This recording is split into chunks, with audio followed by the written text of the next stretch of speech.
You're listening to the Pace Radio Network here at paceradio.net. The views expressed by the individuals during this broadcast are their own opinions, and they may not be the same as those of their group or other organizations they may be involved with.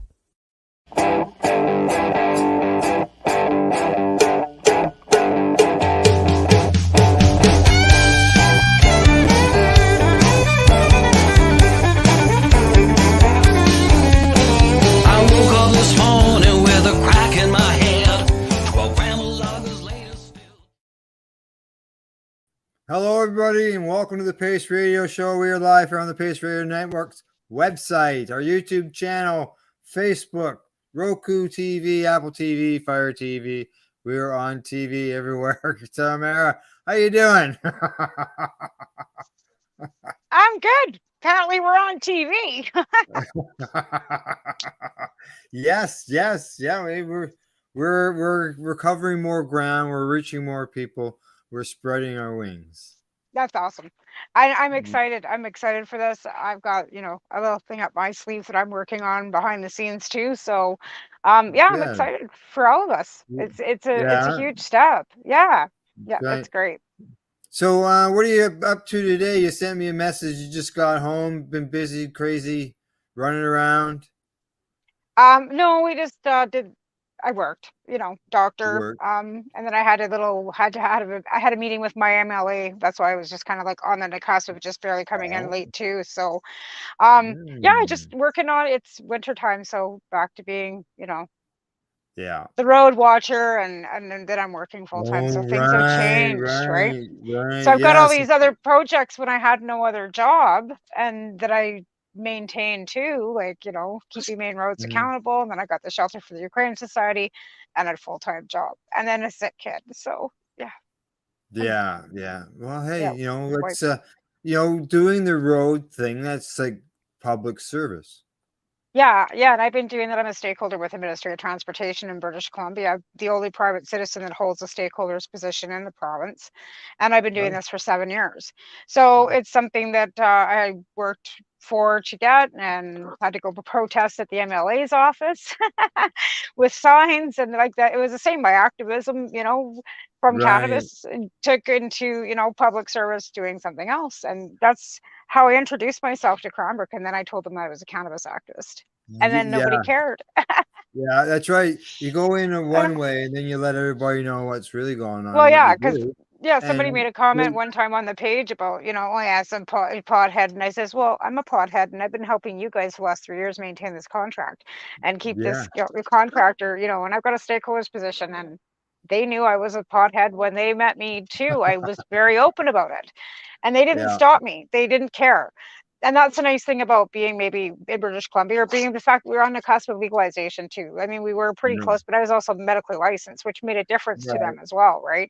And being medically licensed for a long time made it, the stigma is still there, but it made it more acceptable when you told somebody that you were a cannabis user, but you had paperwork, you were, a patient. Whereas now that it's legal, nobody cares. Like they really, the stigma is still there on some aspects, depending on who you speak to, but the stigma has gone away, to a point, right? It's been reduced, but it's not gone.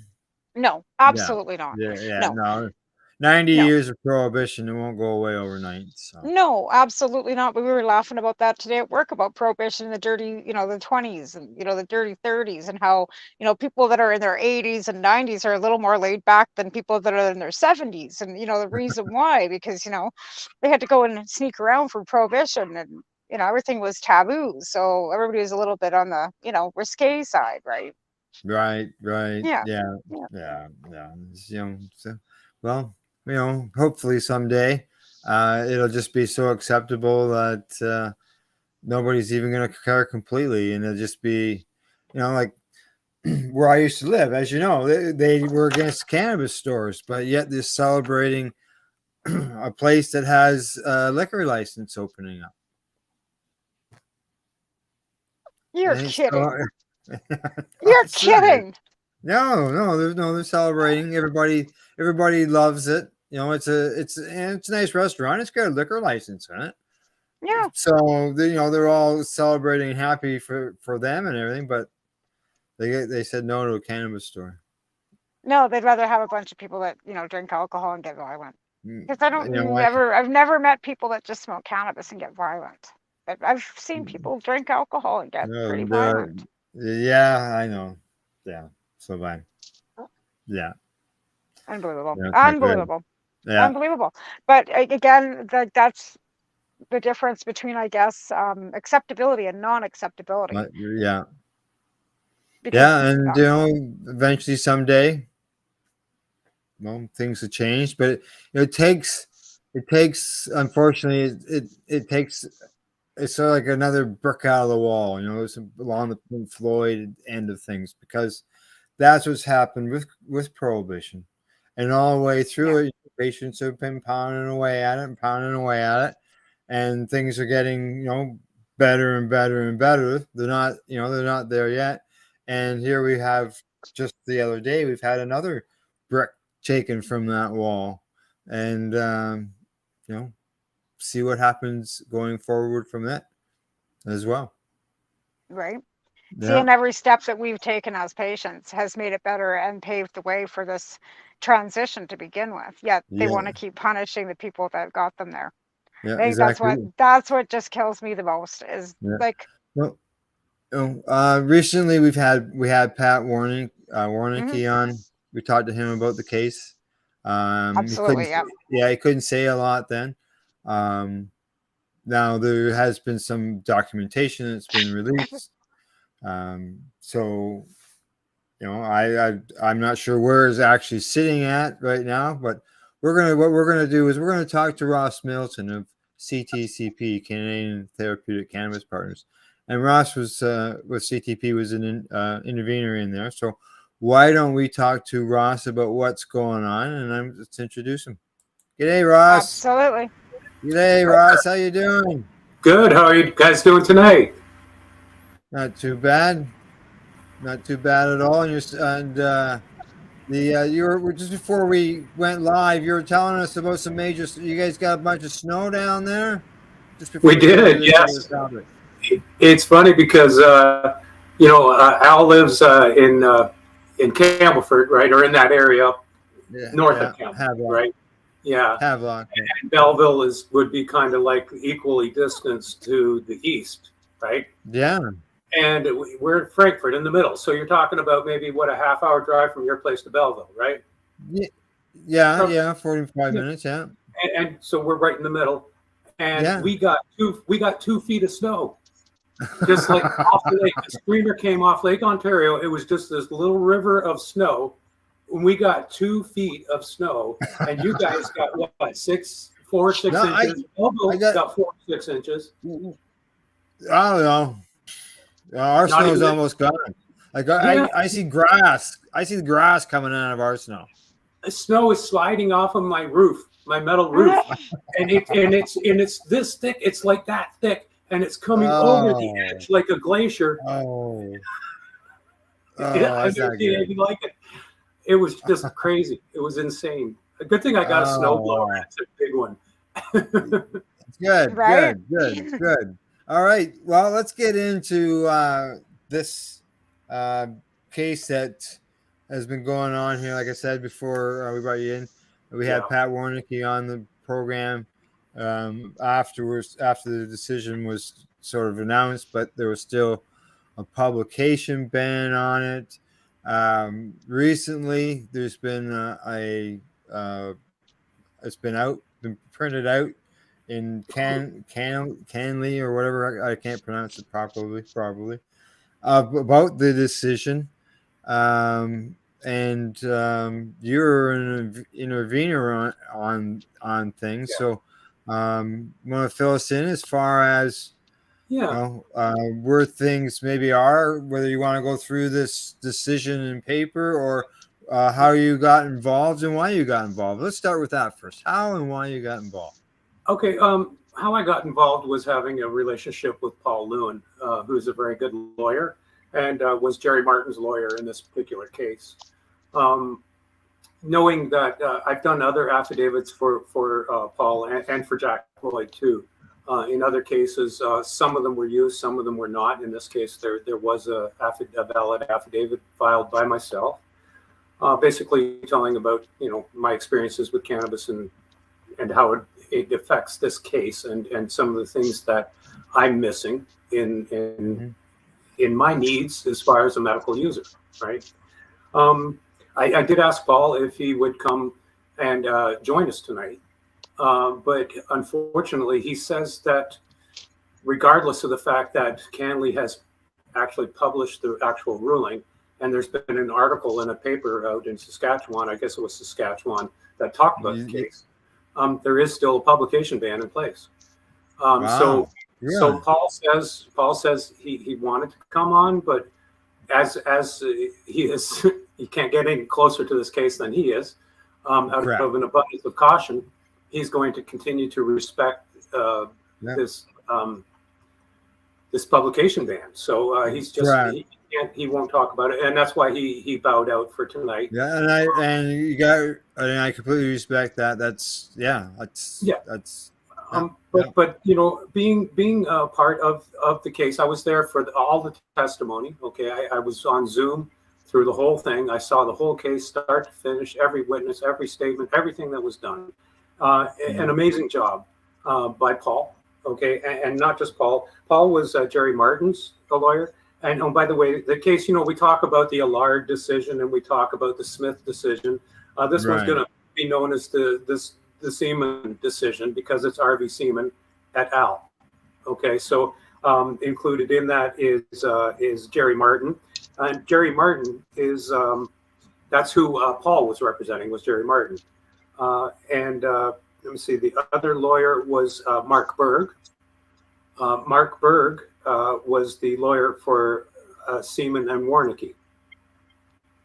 So as a team, they approached this case together, and they coordinated their efforts, took turns representing their defendants, and they did an excellent job. I've got to say, they really did do an excellent job. So I'm just going to go through the ruling, and I'm just going to mention this is called a case that's between the defendants and His Majesty the King. So we've been used to our rulings being so-and-so versus HMTQ, Her Majesty the Queen. And of course, with the passing of the Queen and the appointing of a king, now it's His Majesty the King. So I just thought that was kind of a novel thing. It is. Yeah, and between the defendants and the judge in this case, we talk about Phelan, we talk about. So is it now the Court of King's Bench? It is the Court of King's Bench. Yes, that's it. That sounds so weird. I know it does, doesn't it? Anyway, Judge Klatt is the judge. Okay, so that would be your equivalent to Justice Phelan. So Justice Klatt basically did a summary of the entire decision. There are 165 paragraphs. We're not going to go through all of them, but I think that it's a good idea to kind of skim through them and kind of stop on the ones that matter, because they don't all matter. Okay. Oh, well, they all matter, but some are more specifically oriented to an outcome than some of the other paragraphs. Right. The oral decision for the following reasons. So they first start off with talking about the regulations, the ACMPR, and the three accused operated a storefront cannabis dispensary outside of the regulatory scheme. So that's where it starts off as to why are they there, what happened. Yeah, it's paragraph 3. Paragraph 3, and so basically, you're going to find that they mention licensed producers a lot, and of course that should concern us all. I see Pat was charged with trafficking in CBD. Yes, that's right. You don't hear that. You don't hear that very often, do you? No, and yes, that is exactly it. And CBD, we all know what CBD is.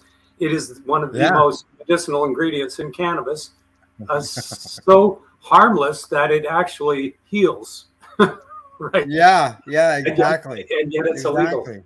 Yeah, isn't that funny? Oh, wow. Yeah. So that was in paragraph 5. Yes, it is. It is. And I go to my local Foodland grocery store to get my bottle of Jose Cuervo. Just throwing that out there. But anyway. Yeah, that's right. It's medicinal, don't you know? So these guys were operating dispensaries outside of the regulatory stream of the ACMPR.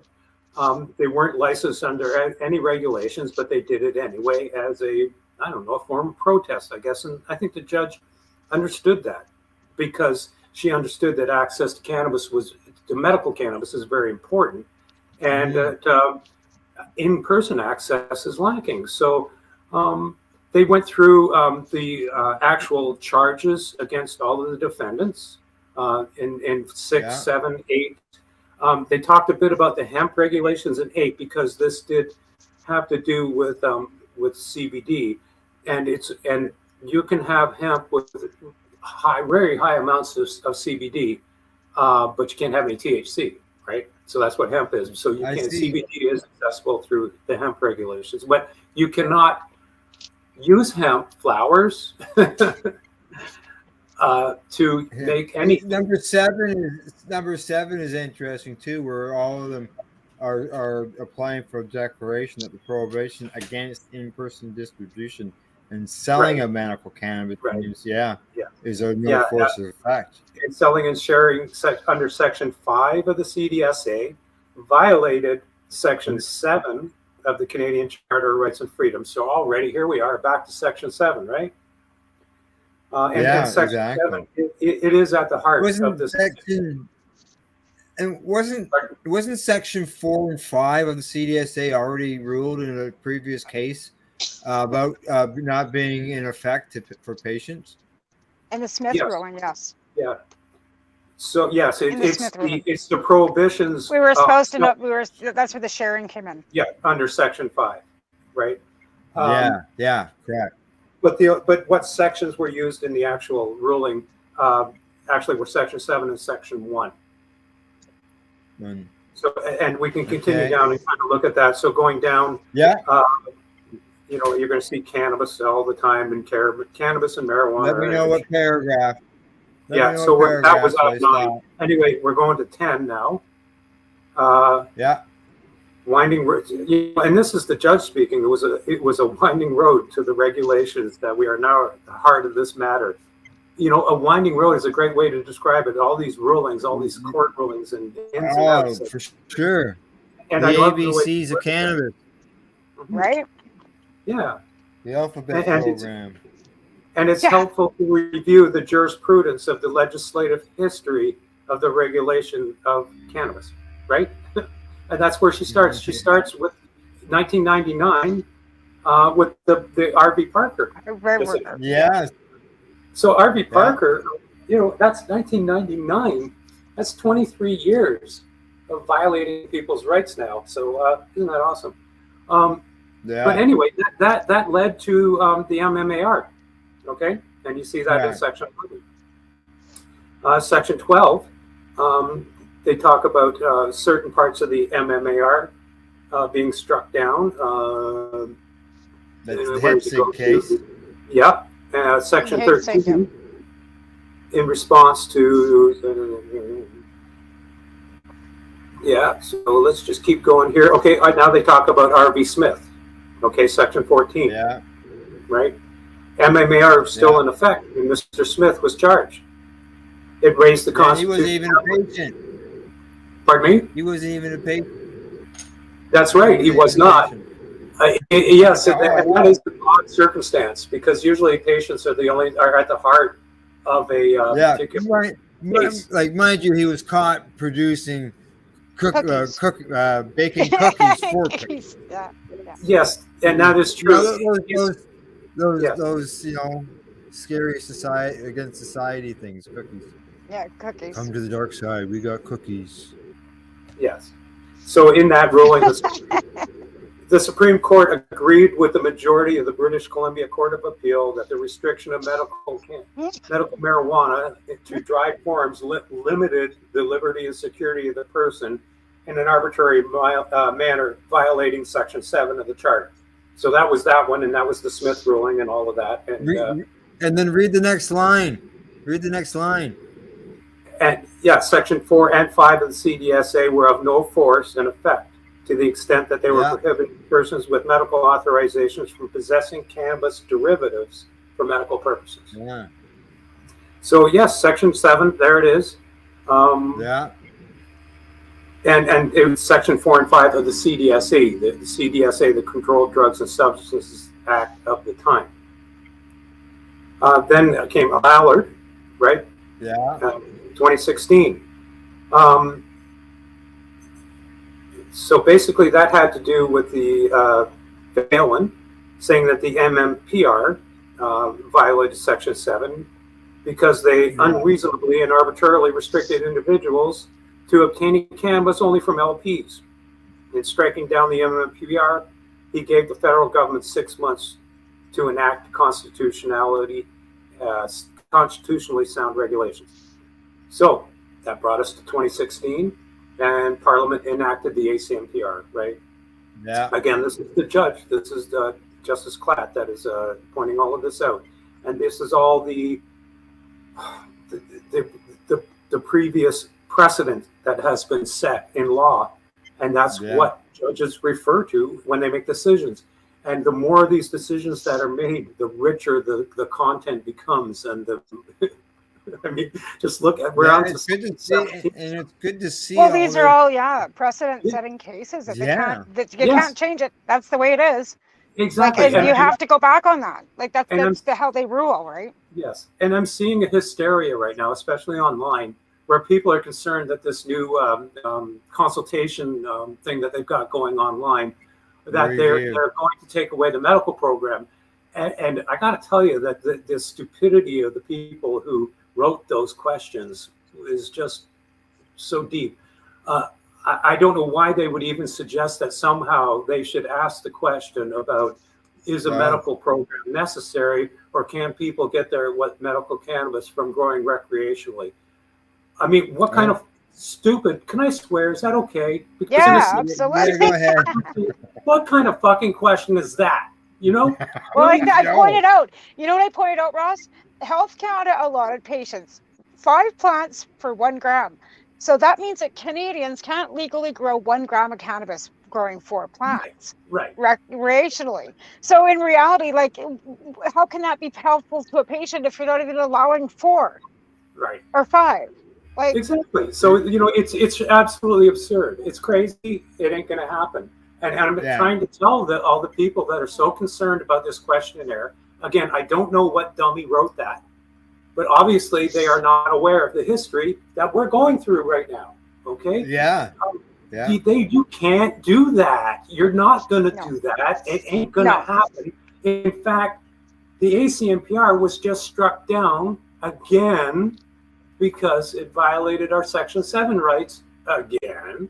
So any idiot bureaucrat that thinks that they're just going to take the medical program away is living in some sort of alternative reality. Perhaps the drugs they're using are too hard. Maybe they should scale it back to cannabis, and they'll probably have a little more sense, right? Yeah. So anyway, people, do not worry. The medical program's not going away. In fact, it's going to be improved. How much improved? We'll get to that in a minute. Because there are some questions. I have some serious questions about. And then, as you can see, paragraph 17, they repealed the ACMPR and enacted the Cannabis Act. Right. Yeah, they did that. Yeah. They did do that. However, the ACMPR still exists as a sub-regulation of the Cannabis Act. So it's still in the Cannabis Act, but it's still a separate part of the Cannabis Act. Yeah. That is not, you know, so there are two, there's the recreational part of the Cannabis Act and the medical part of the Cannabis Act, and it's still called the ACMPR, is the medical part. You still, so it hasn't talk about that long. Yes. So issues. Section 18. The parties agree that the issues were that the ACMPR and the hemp regulations deprived the applicants and other medical patients of the liberty and security of the person at the time of the alleged offenses, ? Right? So it was, if so, was the deprivation of liberty and security of the person in accordance with the principles of fundamental justice? I mean, these are the same questions they've asked every time about every decision, right? If Section 7 of the Charter has been violated, is the violation justified under Section 1 of the Charter? Right? There's two parts of the Charter this time, and it's not just Section 7. So she's looking at Section 1 too. I see that. Yeah. So the parties acknowledge the legal principle that the applicants have standing to challenge the constitutional laws under which they are charged, and they did.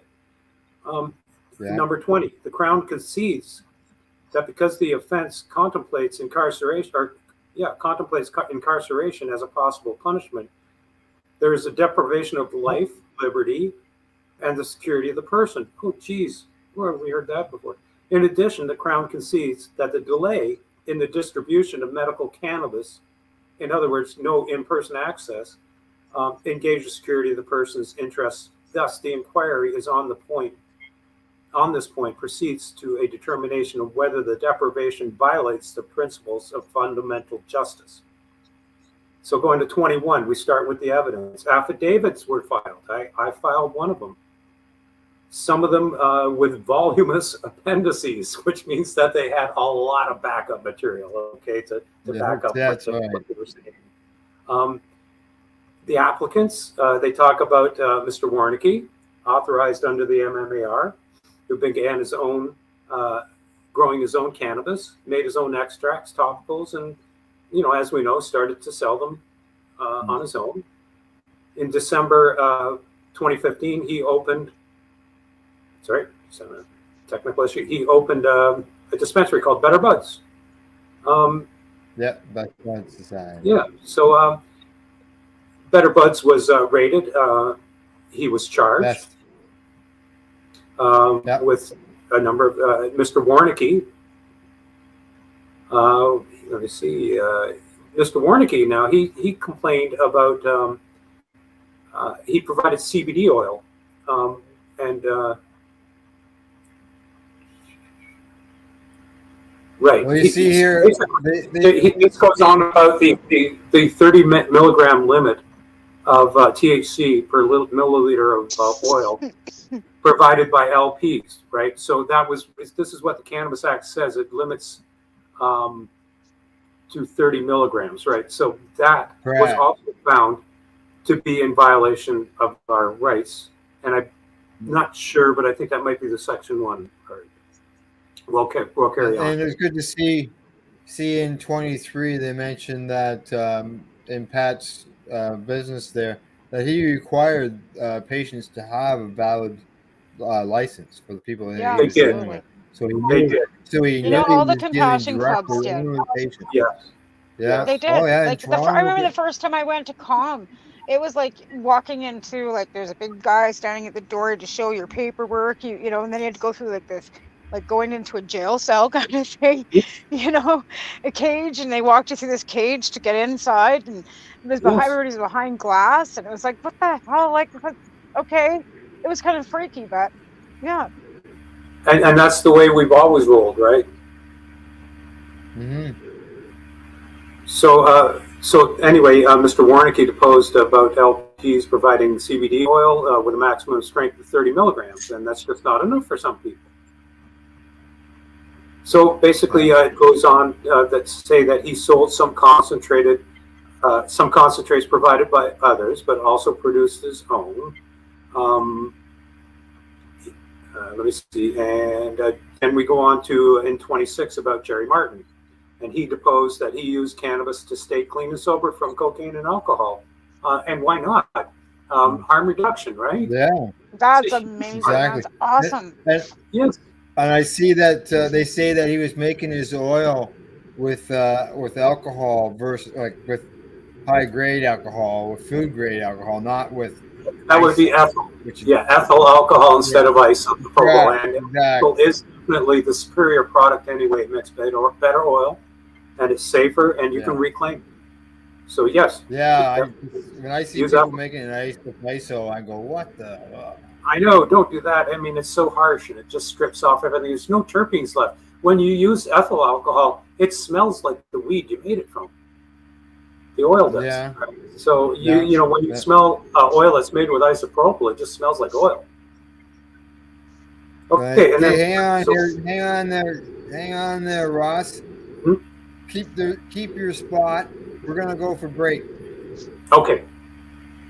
Okay, don't lose your spot. We'll be right back. Tamara and I will continue our discussion, and we'll be going through this with Ross throughout the show. We are live here at paceradio.net. You're listening to the Pace Radio Network here at paceradio.net. In February of 2022, the Victoria Cannabis Buyers Club and Ted Smith were fined $6.5 million. This for helping 8,500 patients with access to medical cannabis. In our interview with Ted, he spoke to us about how people can donate to help in an upcoming court challenge. And here is part of that interview. From what I've seen lately, I believe that you've got something that you're trying to do as far as fundraising to deal with this next court challenge. For now, people can write checks directly to Jack Lloyd Law Corporation or send e-transfers to save the VCBC at gmail.com. I guess those are the two easiest ways for people to help right now. What do you find at paceradio.net? People advocating cannabis education. Did you know that the Pace Radio Network isn't just a radio network? That's right, because most, but not all of our programming is now done via video and is then podcasted at paceradio.net. So if you want to watch our programming, you'll find us on the Pace Radio Network's Facebook page, plus the show's own page, and you'll find us live on the network's YouTube channel. And don't forget, you can find it all, video and audio, at paceradio.net. Cannabis edibles are an effective way to manage pain and other ailments, especially when you deal with your trusted partner, Legacy 420, in Tyendinaga Mohawk territory. You see, we lab test every product on site to ensure proper dosage every time, which is critical when consuming cannabis edibles. All Legacy 420 edibles are made by our classically trained baker and chocolatier, and we also have super tasty vegan options. Our baker has been in the industry for 25 years. She's also a chocolatier. Everything from savory to sweet, your chocolate bars, brownies, butter tarts, you name it, we make it. Talk to our knowledgeable Cannatex about our incredible variety available. Give your trusted partners a call. Legacy 420 out on your road.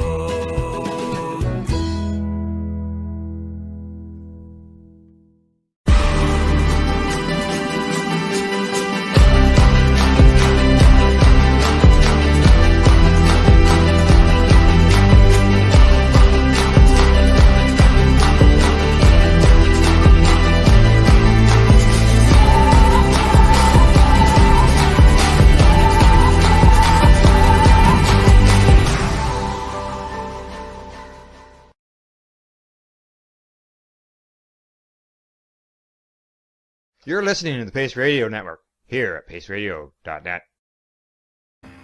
Hey, welcome back to the Pace Radio Show. We are live here at Pace Radio Network's website, Facebook, so on and so forth. So many places. Other than that, if you miss our live shows, you can catch our podcast afterwards at paceradio.net. Tonight on the program, Tamara and I are joined by our guest, Rv Middleton of the Canadian Therapeutic Cannabis Partners. And Tamara's part of them as well, aren't you, Tamara? I am. I can hear a buzz. Is that me? Yeah, that's Ross. It might be me. It's what? It's me. I spoke. See, it's Ross. Ross is making the noise. Okay, that's fine. Okay. I just thought that was weird because I thought, okay, did I do something when I? No, yes, I'm part of the Canadian Therapeutic Cannabis Partners Society too. Yes, absolutely, I am. I totally am. Actually, a few years back, we were the first cannabis group ever to go into a local parade. I decorated my car. We got signs and lab coats, and we had a whole bunch of our handouts to get people signed up for patients. And we went in a parade, and yeah, we were the first ones to do that here in Cranbrook. You bet. Yeah. All righty, Ross. And I still hand stuff out. Yeah, it's great when you can do that. When you can break that barrier, right? You get and then others can follow behind you and do the same thing. Right, absolutely. Hey, Ross. Yeah. Where were we at? Well, I'm just kind of going through here. We go down to section 9, and then he talks about the background. 9. Okay. We're kind of going back a little bit. But the history of the ACMPR, she goes through she calls it a winding road to the regulations. 1999, it goes through Herzig, 2003. She sounds like she did a very thorough job. Yes. Rv Smith, Allard. Yep.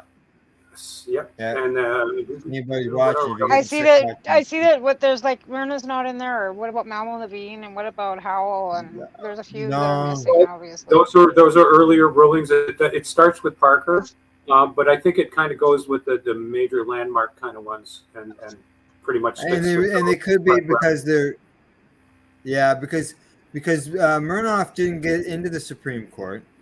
No, they weren't. That was the one that didn't go anywhere. Yeah. And then the Malmo Levine. I don't think the other ones did. Yeah.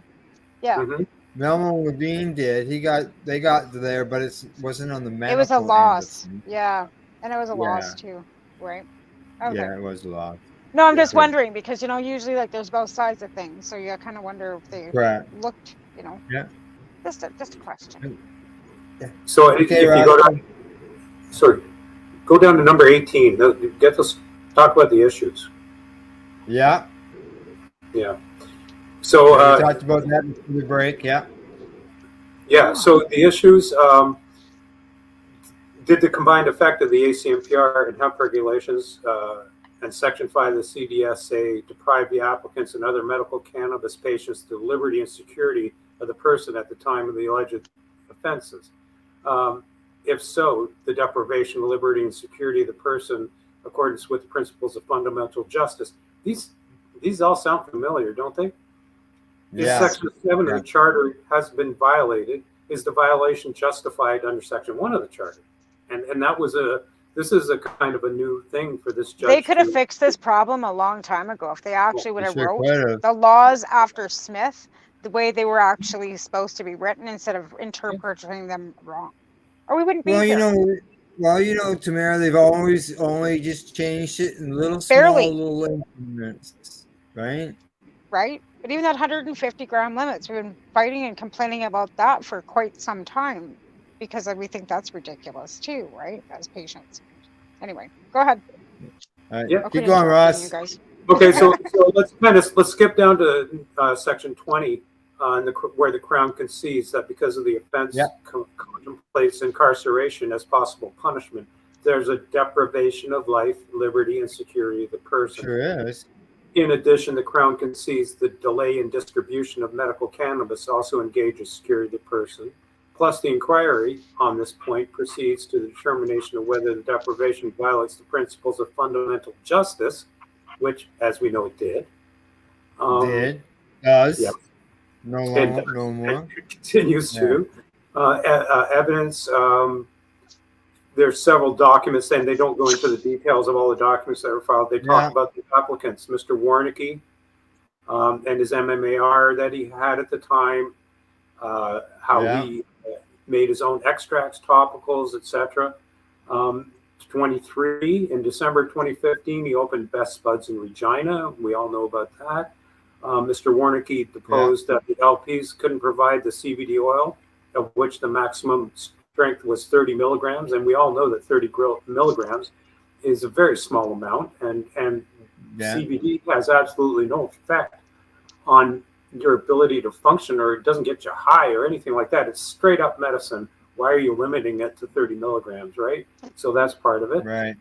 Mr. Warnecke sold some concentrates provided by others, also produced his own. Jerry Martin deposed that he used cannabis to stay clean and sober from cocaine and alcohol. He obtained a license under the ACMPR that authorized him to possess and grow cannabis for personal use. And he used that to get off of cocaine and alcohol. I mean, yeah, exactly. Okay, so he joined the Canadian Medical Cannabis Dispensaries Association, and he also opened his own dispensary. Let me see. Mr. Martin said he was Martin Medical Services. Martin Medical Services, right? Yeah, and I know he was sending cannabis to patients who couldn't afford cannabis. Yes, you know, he was sending it and helping out people. He would cover. It says right in here that he would cover up to $50 for the cost of customers obtaining their medical records to register with the Martin Medical Services. He wanted to have the documents that they should prove that they needed medical cannabis, and he helped them get that evidence from their doctors. He also deposed that as soon as testing equipment became available, he started using testing equipment. This is all kind of cutting edge stuff at that time, right? At that time, yeah. He did do very well. Especially in Saskatchewan. Yes, especially, yes. Especially in Saskatchewan. Because before legalization, Alberta and Saskatchewan were two different even from Ontario and BC. And I'll tell you, because I lived there. Saskatchewan is harder than Alberta even. So for them to be doing this in Saskatchewan, yeah. Go ahead, sorry. That's right. You know, Jerry actually donated $124,000 to charity. You did. Yeah. He did. Put a roof on a rink. He did. Yeah. And, you know, he did get a few toys out of the deal too. But you know, he worked hard and he treated people fairly, and he was good to charitable organizations. And ask LPs how much they've given to charities. Exactly. Well, have you ever heard of it? I haven't. None. They're not allowed to. No, they're not allowed to sponsor, give anything away. He was warned by Health Canada that these were gray areas. Don't you love that gray area saying? Isn't it? Yeah. It just covers it all, doesn't it? Yeah. They've been using that for decades. Yeah. In 32, they move on to Justin Seeman, who opened up a business, Greenleaf Compassion.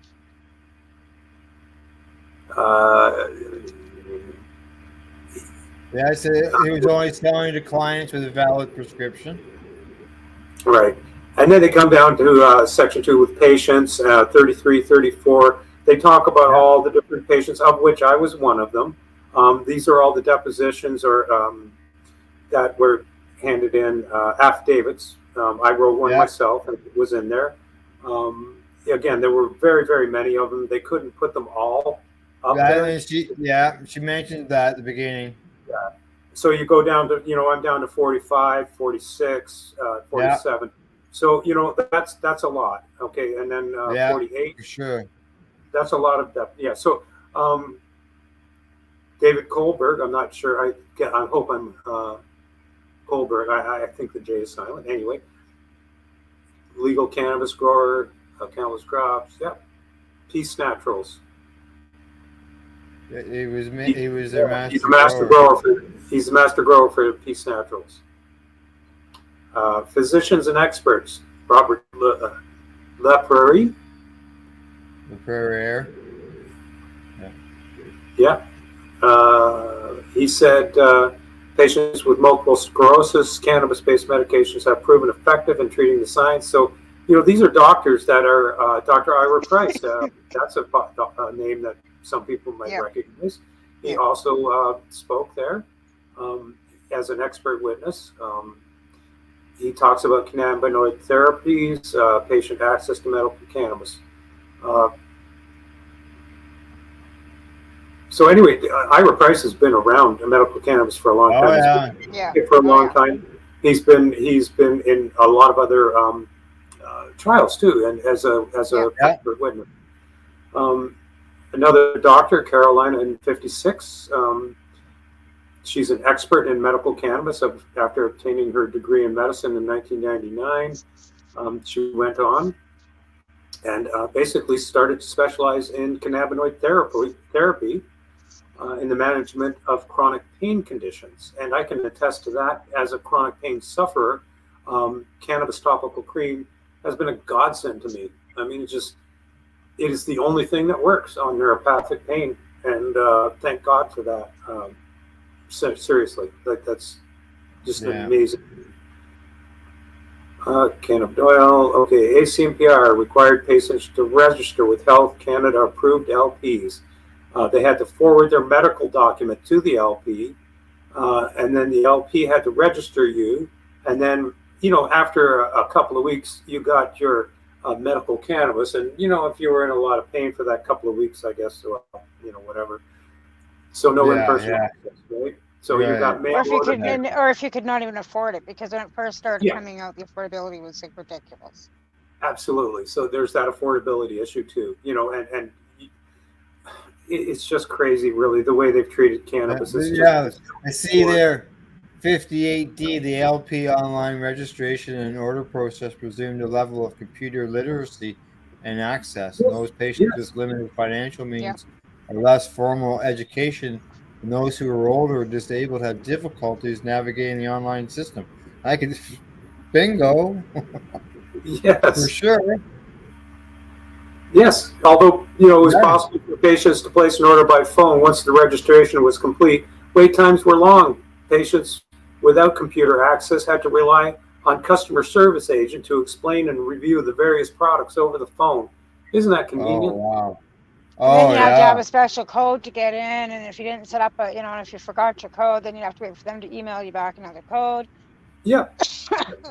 So it goes on and on. So what we're talking about here now is 58. Number 58 is defined by A, B, C, D, E, F, G, H, I, J. Sorry, H, I. So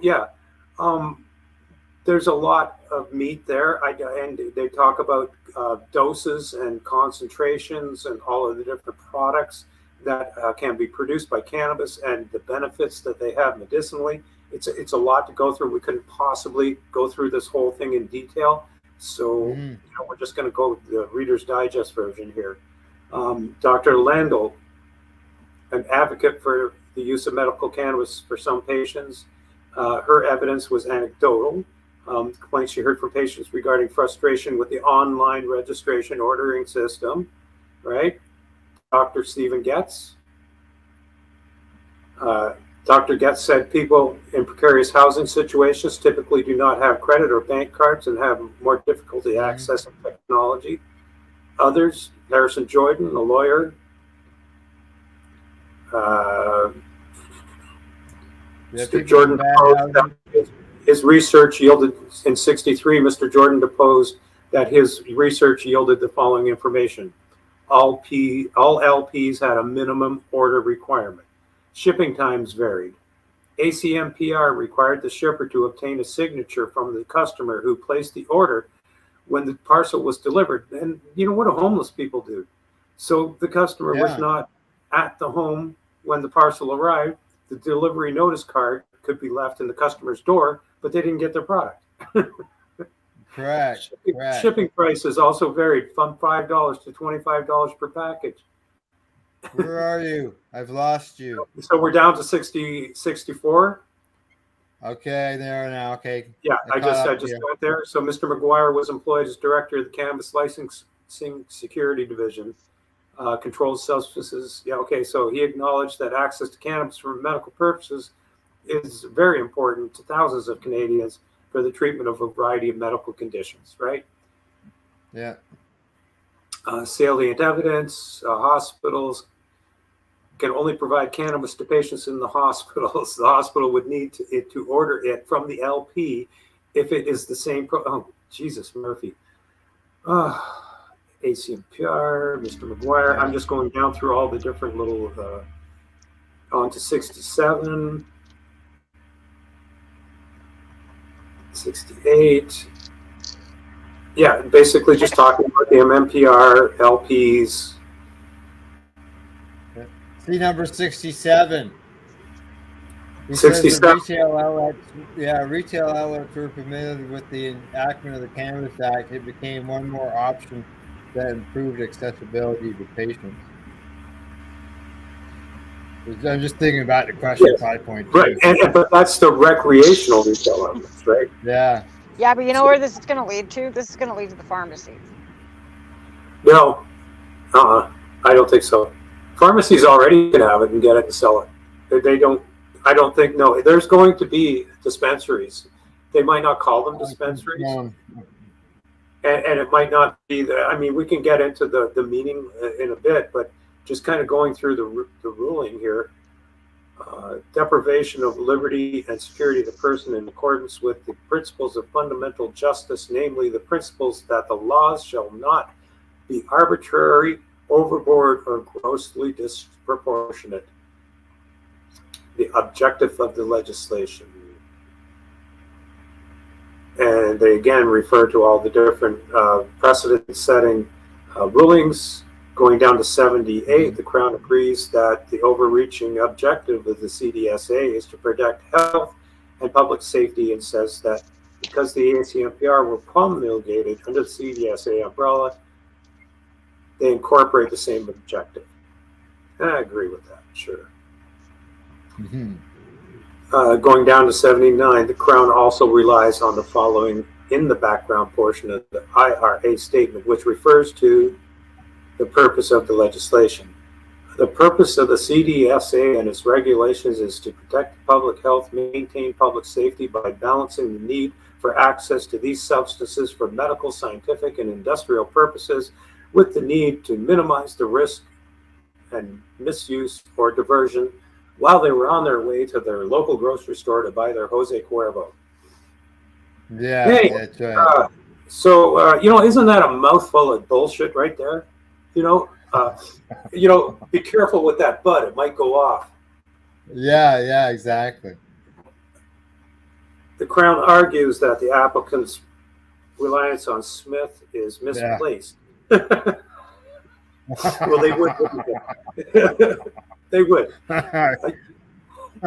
I read that. I went, what? What? So this is the Crown's argument to the judge, right? This is what they're trying. Yes. They're propaganda. Yes. Yeah, they're propaganda. Yeah. Yes. Oh, 27 is interesting. Oh, wait, under 81, there's a 27, and that is from the SRC 485. A case of dealing with overbreadth, and is extremely helpful. The overbreadth of analysis turns on the relationship between the objective of the law and the effects flowing from the means from which the law adopts to achieve it. So I think that's a nice way of saying that if the law does more damage than good, then why is it a law? Why is it a law? Right. Yeah. Appropriate level. I've always wondered why there was a law against plants. Yeah. It's crazy. Yeah. Exactly. Keep going, Ross. I gotta go deal with something. You keep going. All right. So we're going down to 82. Where are we here? So they're talking about the regulations being there to protect public health and safety while you can use it medicinally, right? Yeah. So the way to obtain the objective, balance the need to access for those substances for medical, scientific, and industrial purposes with the need to minimize the risk for their misuse or diversion. God forbid somebody should overdose on cannabis. Woo! Which number are you on? Number 82. Okay, I'm there.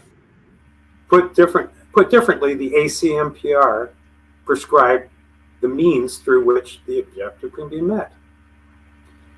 Reviewing the legislation in 83, jurisprudence, history of cannabis regulation schemes, undisputed overarching objective of the CDSA. Moving to 84, the ACMPR, the judge saw the ACMPR the same way as the AMMAR were described in Smith, as a tool to provide better access to medical cannabis in pursuit of the overarching objective of public health. Those are good things. Yeah. Now, there's a recognition in a case called Rv Seeman. That's a new one to me. I'm not sure about that one, but it concluded that the object of the ACMPR was to provide Canadians with a greater range of options to access cannabis for medical purposes in order to address the same issue of reasonable access as identified in Smith, Allard, and all the other rulings. Yeah. Moving on to 86. The objective of the regulations in the statement cannot be viewed in a vacuum, and a broader context must be considered. In my view, the overarching objective of the ACMPR remains public health and safety that is accomplished by regulations aimed at greater access to medical cannabis. Well, that's a very good definition. I agree with that. Moving on to 87, the hemp regulations. And they talk about hemp in here because there's so much hemp going to waste. There's good medicine in hemp flower, and they make you destroy it. They actually make you destroy the flower. Yeah. Isn't that sad? Yeah. It is, because they only allowed them to use the seeds, just the seeds. That was it, wasn't it? Yeah. Yeah, well, seeds and stalks. That's it. That's all you get. And I think they can only have like 82 metric ton, and after you grow 82 metric ton of seeds, you're done. You can't grow anymore. There's limitations on that. Well, you know, I don't know. Heaven forbid that a bird might get a hold of that seed and overdose. Yeah. On what? What are they going to overdose on? Yeah, I do. Yeah, exactly. It's a joke. Okay, so I think we're at the end of that section. So between 87 and 88, you'll see compliance with the principles of fundamental justice. Section 7 of the Charter states, everyone has the right to life, liberty, and security of the person and the right not to be deprived thereof, except in accordance with the principle of fundamental justice. That means that any unreasonable application of law that affects your freedom or your ability to function in society is against your right to security of the person. I hope that's as clear and concise as I can make my establishment of law breaches 7th section of the Charter. Impugned. I love the word impugned. Okay, moving to 93 relevant principles of fundamental justice referred to in section 7 are arbitrariness, overbreadth, and gross disproportionality. As Chief Justice wrote in that decision, to determine whether a law is arbitrary, overbroad, or grossly disproportionate, it must compare the rights infringement caused by the law with the objective of the law, not the law's effectiveness. Anyway, I'm not going to go through that rather lengthy description of that. Moving down to 91, the assessment of whether the law violates section 7 is not an exercise of balancing individual interests against the state's interests in enacting the law. Rather, the court must determine whether the law is arbitrary, overbroad, or grossly disproportionate. And we know it is.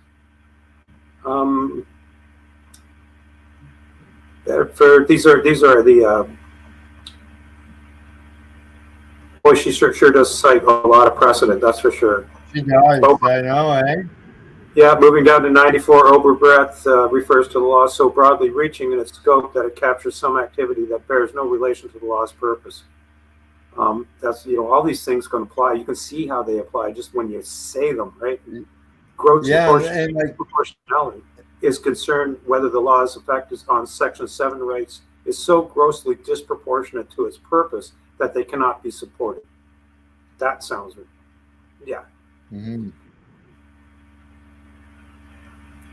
Okay, moving down to 96. Gross proportionality in this context does not factor in the beneficial effects of the law for society at large. To be clear, it is not about balancing the benefits for society against determined to an individual. Gross proportionality balances the negative effect on the individual against the purpose of the law. So that's your gross disproportionality. And it is gross. The question is not whether, going down to 98, the question is not whether the federal government could have done things better or differently. The question is whether the ACMPR were better than previous regulatory schemes aimed at improving access to medical cannabis. The question, quite simply, is whether there is a rational connection between the prohibition against LPs providing cannabis to patients in person and the objective of public health and safety. I find no rational connection exists. And this is the part that I think I mentioned to you earlier on, how LPs are being mentioned in here. It's they mention that quite often. Yeah, and it seems to me that the judge is suggesting, it's almost like she's implying that LPs should be the ones who are in charge of in-person access to cannabis. In other words, dispensaries. And I don't think exactly. I don't think it's her place to do that. Although she does do it. She seems to be, and then you go down to 99, and again, she talks about LPs, right? So it sounds to me like she sees in-person access or dispensary under the purview of operating a storefront, a medical storefront. Right. So just so you know, break time. Sorry, go ahead. It's break time. We got to go to break now, Ross. When we come back, we got to get into the final nitty gritty because that's the last segment. It can't run overtime. Okay. So let's get down to the solution. All right. Off the commercial break we go. When we return, Tamara and I will continue going through this with Ross and finding what the solution is in the end. You're watching the Pace Radio Show. We're live here on paceradio.net and cbgtv.com. We are people advocating cannabis education here at paceradio.net. Enjoy the buzz of legalization with Campbellford Lifestyle Shop. From lights to plant nutrients, books, consumption accessories, and more. We've got all your basics to grow or consume cannabis. Visit our info center or take a look at our piercing services and body jewelry, now available in-store through Campbellford Lifestyle Shop, 17 Bridge Street West, Campbellford. Pace Radio is the people advocating cannabis education radio network.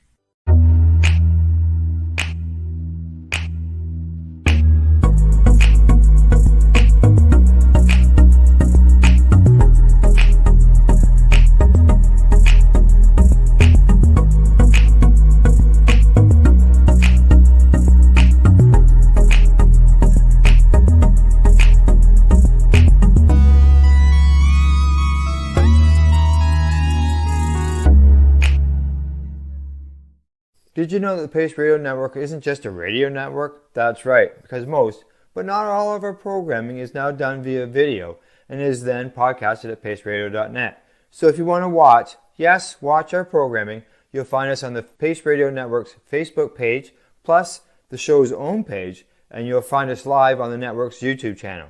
And don't forget, you can find it all, video and audio, at paceradio.net. Legacy 420 have an awesome array of cannabis-infused beverages, from pop to Nature's Nectar's teas, all in amazing flavors. What a selection! We even have a delicious mango-infused juice, and let me tell you, it's delicious. Everything is infused in-house, so we buy our syrup from, the same place where everybody else buys their syrup for their pop, and the infusion is done in the lab. It's all canned here, labeled here, produced 100% on Tyndonega. We have two lines of drinks. One is called our Nature's Nectar. That was our original line that we came out with. And then we also have a line under the Rv brand. We have them in 10 milligrams, 30 milligram, and 60 milligram cans. What a great selection for a get-together with friends or after a long day. Remember, if you want to wet your whistle with on-site lab-tested products, come see your trusted partner. Legacy 420 out on your road.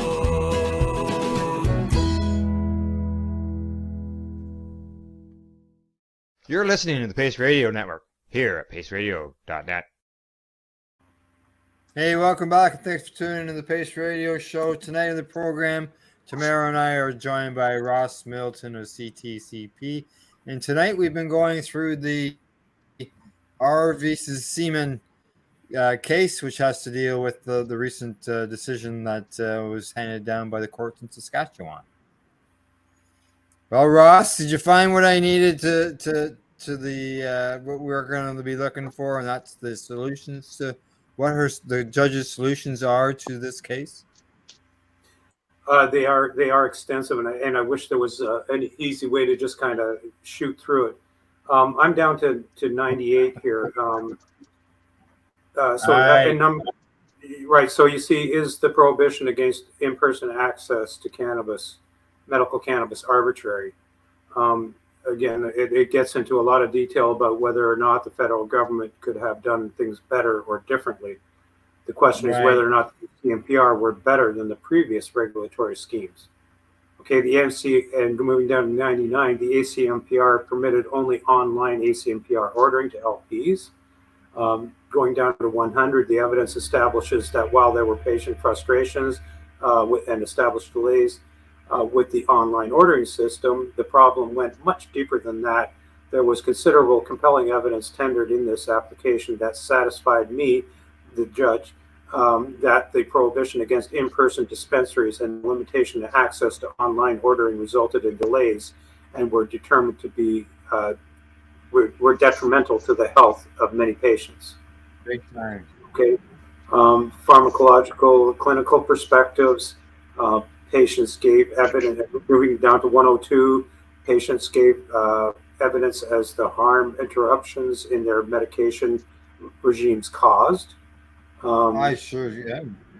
103, Dylan Kushner, industrial firefighter, attested to back pain and flare-ups and would experience, and medical cannabis was unable to place him in order because he was working away from home. So he couldn't just walk into a store where he was stationed and get his cannabis. Right. Yeah. Many of the witnesses attested to the expense in 104 relating to the online ordering system. 105, in addition, there was considerable evidence as to the barrier that the online system posed. 106, the ACMPR permitted medical cannabis patients to possess and grow their own medical cannabis, a designated third party, while permitting patients to grow their own cannabis as a step forward. It was beyond the capabilities of many people. For most patients who gave evidence, these cases did not know how to grow. These people did not know how to grow cannabis, nor did they know anyone who would prepare to grow it for them. So they had no way to grow it. Right? I started watering the house plants just to learn to start. Either. 108, 109. These are all the Crown argued that at the time the ACMPR were enforced, cannabis was still a controlled substance under the CDSA, dragging up dinosaurs, I guess, and criminal infractions were profiting. Factions were profiting from the widespread, the old story about diverting, and I got to tell you, there is an element to that I'd like to touch on after we're done here. The charter does not guarantee the government must do it all and provide access to medical cannabis. This is their arguments, right?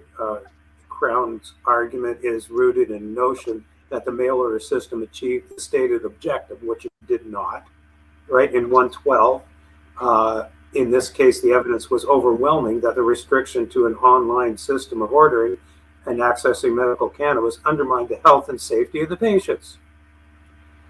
113, accordingly, to the extent that the ACMPR restricted LPs, here we go again, in the manner of distribution of medical cannabis to patients, they are arbitrary and violate Section 7 of the Charter. I don't know why this judge has this affinity for mentioning LPs. I don't think she should be designating the recipient or the beneficiary of her judgment. That just seems weird to me. I don't know. Why couldn't? Because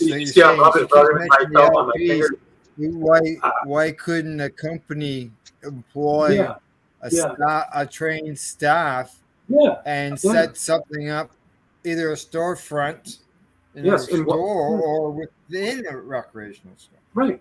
And why do you have to be an LP to start to have a dispensary? Can't you run a dispensary, open a dispensary, and buy the products that you need from those people to distribute through your dispensary? Why do they have to do it? Why is she trying to hand this to them? to the LPs. With her ruling, that pretty much is slating that that's exactly what the intent is. Yeah, and it just makes me wonder if there was some undue influence there from the LPs. You know, I wouldn't suspect that. I would suspect the fact because the LP is the legal way that they courts see growing cannabis. Yeah. Right. I wouldn't think it has anything to do with any underlying other than that's the legality that's in front of her. True. Right? Is the fact that the LP is the legal growing option for patients. You're right. You're absolutely right. And this is, she has to work within that framework, right? So because they handed the Cannabis Act out, right? And that's exactly where we're at. And because they rolled us into the Cannabis Act, the ACMPR is a sideline of that, but it's still within those legal regulations because of recreational. So that's the law she's got in front of her. That's what she's got to follow, right? Yeah, that's true. That's absolutely true. So I guess it doesn't necessarily mean the LPs will own them. Maybe there will be independent ones. I don't know. We'll see. Moving down to 117. Nice. Well, I think I see there 113-2 is the 30 milligram limit on THC concentrates arbitrary. Right. And that was one of the questions. And if we move down to 119, the judge says, I am satisfied that the ACMPR violates Section 7 to the extent they prohibit LPs from distributing concentrations of THC in cannabis oil and extracts above 30 milligrams per milliliter.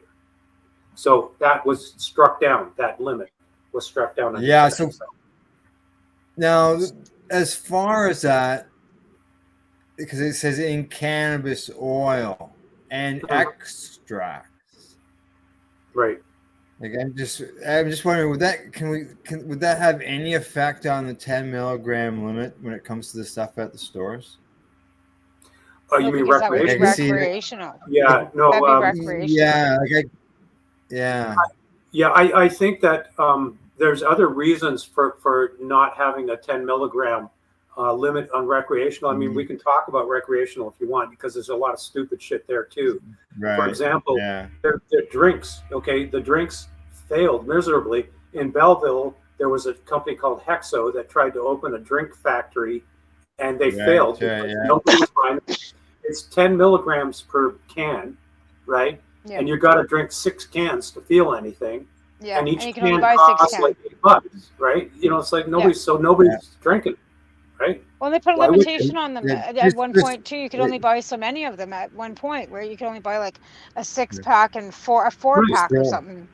Like it was ridiculous. There's limitation. The whole 6-pack that cost you $60 to even get a little minor buzz, right? Like it's crazy. I don't think you'd even get a buzz.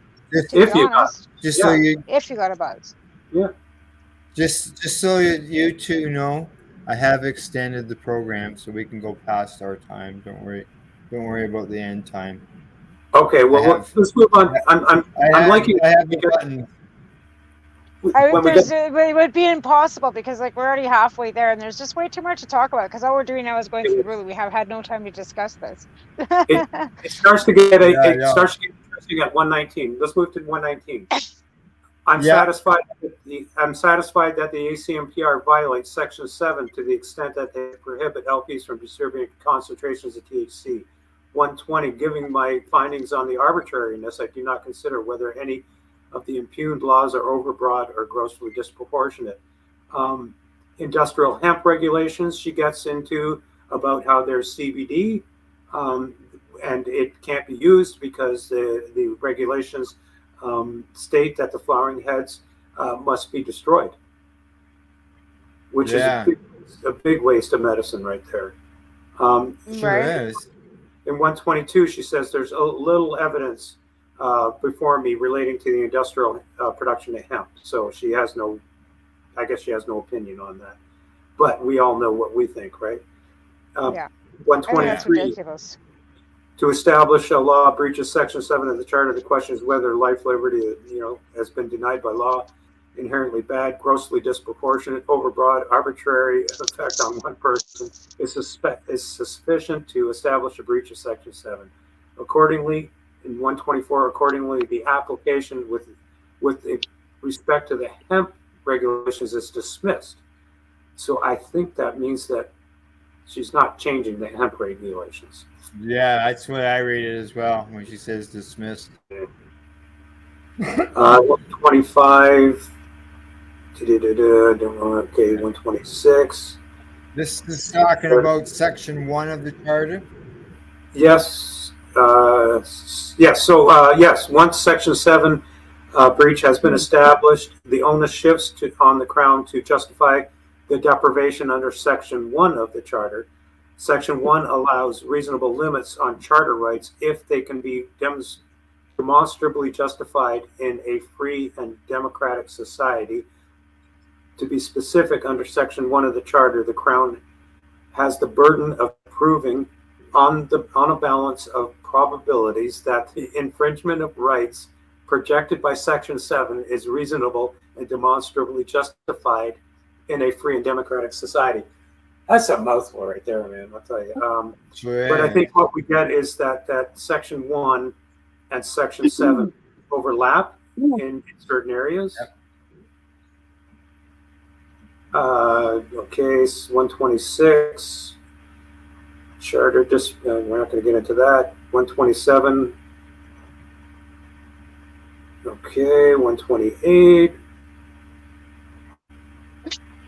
129. I mean, this is a lot of minutia here, so I'm just excuse me for skipping over this, but we just don't have time to get into the minutia. I just want to kind of highlight. Okay, 131. Okay, 131, she said that the legislative objective is the protection of public health and safety. In furtherance of that objective, the ACMPR were designed to improve access to medical cannabis for approved patients. I have little difficulty accepting that these are pressing and substantial objectives. The legislative and this is a mouthful, jurisprudential history assists greatly in this part of the analysis. However, under the second branch of the Oakes test, whatever that is, I cannot find that the means chosen are reasonable and demonstrably justified. What a mouthful that is, but in the end, she's dismissing that. Yeah. Certain measures are arbitrary. I also conclude that the prohibition in 133 also include the prohibition against LPs providing medical cannabis to patients in person unnecessarily and unreasonably impairs the patient's rights. I likewise conclude that the prohibition of, I wish they'd stop saying LPs, that prohibition of distributing of concentrates of THC, a cannabis oil, and extracts above 30 milligrams unnecessarily and unreasonably impairs patients' rights. All right. Right, 134, the last stage of Section 1 analysis requires me to weigh the negative impact of the law on people's rights against the benefits of the law in terms of achieving a goal of the greater public interest. Well, that's Section 1 there for you, okay? And yes, it does impugn that. So, while under Section 7 and 135, while analysis under Section 7 of the Charter is analytically different from Section 1 analysis, my reasons for deciding that the laws are arbitrary under Section 7 apply to my determination that there is no rational connection between the limitation and pressing objectives. Accordingly, the infringement is not just under Section 1. That's a lot of stuff, and it's hard to comprehend in this short time. I wish we had more time to get into that. Oh, yeah. I would imagine if, a lawyer who's sitting down this and reading through it and studying, they're not going to do it in an hour and a half. And even though I've extended the show so we can go past the 9:30, I know. And I wish Paul was. I bet you this would take them hours to go through and decipher it all properly. It would. You can skip right to the remedy, but maybe it's better Paul couldn't make it because we'd still be on number 10.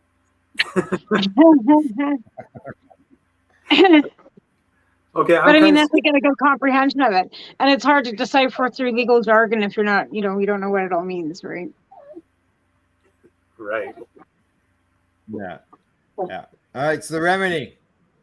Okay, so all right, so we are down to what? The remedy. 136. Yeah, 144. Is that where you are? You're down to Oh, okay, 144 now? Okay, 144. We were at 136. You say 146? We were at 136. 136. Correct. Peter. No. Which is the beginning of the remedy.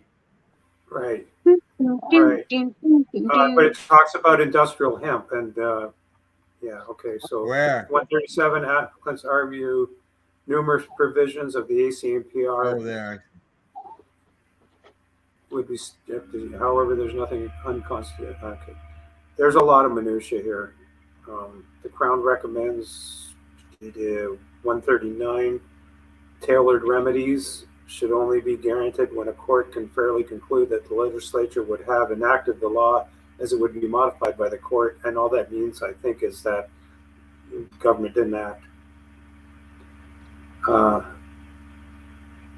they're in 138. They talk about the judge and how declare that Section 67, which is on limiting concentrations. Yes. And the delivery of medical cannabis to places other than the patient's ordinary residence. That's right. Issue. And they say because that is contrary to Section 7. So by forcing them to do that. Mm-hmm. I'm just kind of there's a this is funny because this went further than just Section 7. Most of the others were Section 7 focused. We got Section 1, Sections 5, Section 7. So there are multiple. In 148, she agrees with the Crown that the fact that some of the ACMPR are unconstitutional does not render Section 5 of the CDSA unconstitutional in its entirety. The appropriate remedy is a declaration that Section 5 is of no force and effect, which is the same thing, I think. No force and effect in the extent that it prohibits LPs from the in-person sale of medical cannabis to an individual with a medical document within the meaning of the ACMPR. And that's it. And then we're down to the end. 149 is I extend my gratitude to counsel and their submissions and assistance in this matter. B.L. Klatt, Justice B.L. Klatt. So there's a lot to digest there. Bottom line takeaway. Bottom line takeaway is there's going to be in-person access. Another bottom line takeaway is the ACMPR is not going anywhere. So anyone who thinks that they're going to take the medical program away, no, they're not going to do that. They can't do that. They in fact, they're going to have to improve it. They're going to have to add in-person access to it. When you read through a lot of document and you see all those court cases, you say, how could they even get it, even to ask the question 5.2? I don't understand. Like Ross said, like that just seems like a completely stupid question to even be asking. And some of them are stupid because obviously all these court cases is going to ensure that it sticks around. I would think. Honestly, I don't know who came up with those questions on that questionnaire, but they are. I mean, it was like they had blinders on, and they're just got tunnel vision, and they just kept asking the same stupid questions over and over, and the big, huge questions, the big important ones, were just and as far as people getting concerned about the medical program, the government trying to get rid of it. There's no reason why people should feel calm and relaxed. Everybody should always, be on guard. Be vigilant. Yes. Oh yeah. Nobody's going to mess with our program. Okay. And I think I said it on the last show when we were there that we're not going to let that happen, and it's not going to happen. And I have confidence that it's not going to happen, especially with this latest ruling. It's the opposite. They've got to make it better. Well, see, I'm thinking that when Pat was on, that he mentioned that, okay, this has to apply with the ACMPR. and now things are under the Cannabis Act. And so I asked him at that time, would it make them change something? But he seemed to think that somebody else might have to come up through the courts, and they could use this case as something to force them to change the Cannabis Act. Yeah, well, they are already being forced just by the decision in this case, right? Yeah. So that's what I'm like. Why? Like, obviously, if they know that something that's under the Cannabis Act has been ruled unconstitutional under the ACMPR, and it is still being ruled under the Cannabis Act, and that's got to be unconstitutional. Like, let's face it, like dosing for edibles is ridiculous. Like 10 milligrams per package.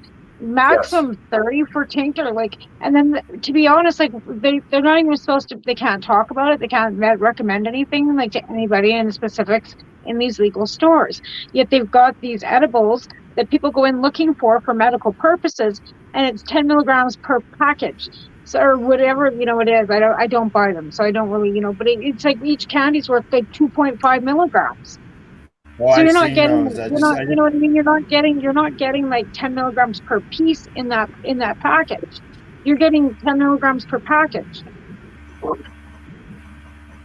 Yeah, it's crazy, the recreational thing, but they got to be careful, I guess. Recreationally, they don't want, I don't know what their issues are, and they can do recreational whatever they want. Medical is what we're about, right? And we need to have freedom. Well, could they only have access to these recreational stores right now, even if they are medical? Because right now there's no access to medical anywhere. So people with medical licensing, like myself, are using these recreational stores to get our medicine because we don't have anywhere else to go. 53% of them that walk in the store say that. And don't forget the sin tax you're paying on that too. Yeah, you pay per gram sin tax, right? Yeah. Absolutely. Again, like I'm one of these people that can't grow my own anymore because of my power situation. So I'm that's where I am at, right? So maybe under this new regime of medical cannabis dispensaries that are federally regulated, there won't be an excise tax, a sin tax on the medicine that's sold from those stores, right? There are a lot of benefits. They've been collecting taxes day one. Yeah. I think there are potential gains and potential wins and potential benefits for focusing on in-person access to medical cannabis in the strength, the not having limits on the milligrams, and being able to not pay an excise sin tax for getting it. I mean, these are no-brainers, right? Everything should bring the price down, right? Now, when it comes to the in-person stores, is that something that, because like she mentions the LPs all the way, and as we talked about, that's legal access now. But could it come along where for example, VCBC can get a license in order to be able to deal with patients in a storefront situation? It would be something that would have to be, obviously, they would want them to use regulated the cannabis from the legal system. They wouldn't want them getting it from outside of the system. And I think that's important. I think it's important that the people the dispensaries, the people who sell that medical cannabis, that they are free of the goals and aims of the big business of licensed producers, and that somehow that's why I think they should be separate from the licensed producers. I don't think they should be controlling in-person medical access. Be an independent. The government's going to want those. Government's going to want those in-person stores to be getting product from the licensed system. Yes, from the licensed producers, but they don't have to be owned. Those stores don't have to be owned by the licensed producers. Yes. They could be independent owners who are well versed in the medical benefits of cannabis. Sure. Who can counsel their patients, not customers, their patients, and give them what they need. And I just think that if the LPs own that and run that it's going to be more focused on making the sale than making people heal. I think you could come up with very good people that you could come together with, people who are educators and people who are who deal with suppliers that could come together in order to form a company to open an in-store. Yes, and it shouldn't be about profit, right? If LPs get it, it's going to be about profit. It's going to be a money-making venture for them. That's not what it should be about. Yeah, well, a business, whether it's a medical business or that, it still needs to be able to pay its bills, right? So there's got to be something there. True, but it shouldn't be profit-driven. A profit should be the side effect of a good service and good advice and all of those things. And if you make money after that, then fine.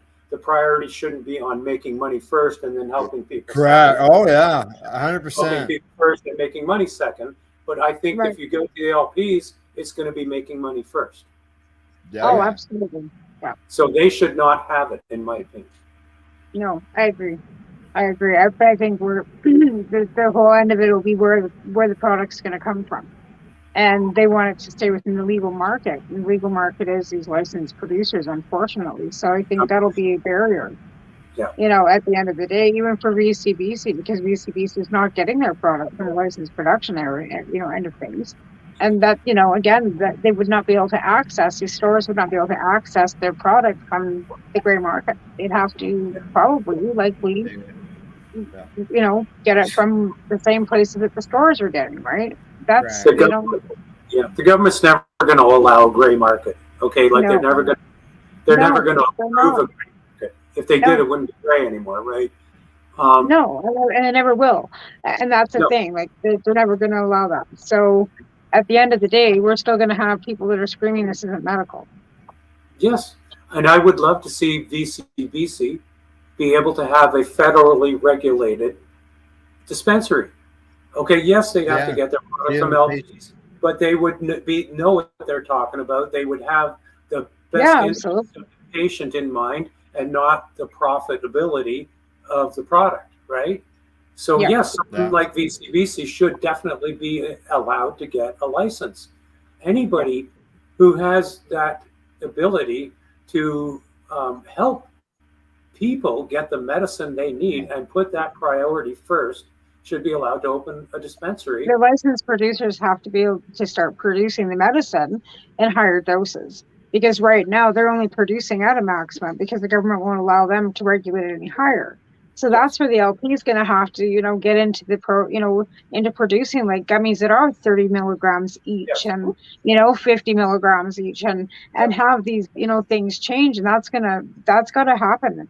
But they're not, like I said, they're not producing brownies and cookies and the stuff that patients absolutely need as well, because not everybody wants gummies and chocolates, right? This is true. Yeah. And topicals, the topicals, you don't really get topicals in the recreational market, right? So that's another avenue. You can get facial scrub. I've seen them at a store, facial scrub. I'm sure Ross, Tamara, we could all get together for an enjoyable evening, watch movies, play some poker or darts, and sharing some facial scrub. Come on. Pass it around. Oh God, yeah, that would be fun. Right? Again, I've been asked that question many times. What's recreational about that? Yeah, exactly. You buy suppositories in the local store here. And I asked her straight up, so suppositories are now recreational? Only if you put it in, then take it out and put it back in again, and take it out again and put it back in. Then it's that become fun. I was in one store, and that's where I saw the facial scrub, and it had a wellness section, which I went, wellness section? Okay. Yeah. I don't know. I don't know whether that is pushing the envelope a little, because. Well, first thing that Health Canada has to do is recognize cannabis as medicine, and they haven't, and they still haven't. And I asked them that when I was in Vancouver at those legalization roundtables, and I asked them, when do you guys plan on recognizing cannabis as a medical, as being medical? It's medicine. Like, when is that going to happen? Because until you recognize marijuana as medicine, we are going to keep going on with the same conundrum over and over and over again, because you're going to keep stepping on patients' rights. Yeah. That's So there's still work. Yeah. We still have work to do, right? Now that this decision's been made, I'm hoping that the government's going to open up to some sort of consultation process on making the changes that have been ordered by this judgment. And if they do, I hope that they get some people out there to consult with that know what they're talking about. And there is this consultation process taking place right now. It's 18 months going on. I mean, there's an online questionnaire right now, and that's great. Get on there, answer those questions. They're pretty stupid, but just tell them how stupid they are when you give them their answers. That's what I did. And but contact them directly. Okay, there's an email that they have right now for the legislative review at healthcanada.gc.gov or whatever it is. The email's available. I've been asking people who care to introduce themselves to them and say that they want to be part of the in-person consultations, just like we were, Tamara, when they talked about recreational. We got invited to those in-person consultations. They're doing that again with this whole medical program and thing, and the whole thing. It's all going to be. So people like us need to be putting our names in the hat so that we can go to these in-person consultations again to make sure that these changes that have been ordered by Judge Klatt are going to be taken into consideration in the future, in the regulations, in the medical program. I think that it needs to be patients that have, been, patients for a long-term period of time. And I mean, I know there's a lot of new and up and coming, all these consultants and consulting companies and stuff, and that's all great and fine too, but I don't know.